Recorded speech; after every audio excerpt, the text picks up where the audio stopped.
Hi everyone in the Zomee community, my name is Cassie Reyes, IBCLC, working with Zomee to bring you videos all about lactation and pumping, and in today's video I'm going to bring you all the information you need to know to put together the Zomee Fit wearable breast pump. So when you get this, you're gonna see that it comes completely put together. So I have one put together here and one completely taken apart, and I'm gonna show you how all these pieces go back together, because you do want to take it apart to wash it before using it.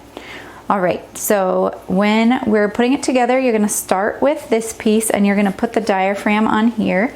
Make sure it clicks on completely. And the next piece you're gonna grab is this seal ring, and you're going to make sure to put it around this part and push it all the way down to the base. Kind of stretch it around like an elastic band.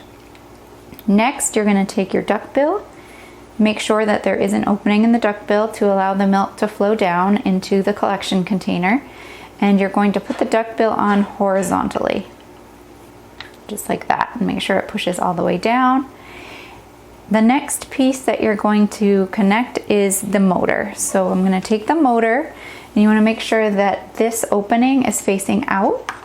You're going to slide the diaphragm into this section here.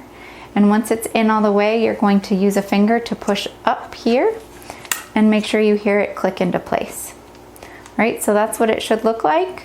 Next, we're going to take our collection container, which holds up to 5 ounces of milk, and we're going to twist this on. So you're going to start with it like this and twist it on until you can't twist it any further. There, it's on nice and snug and shouldn't leak.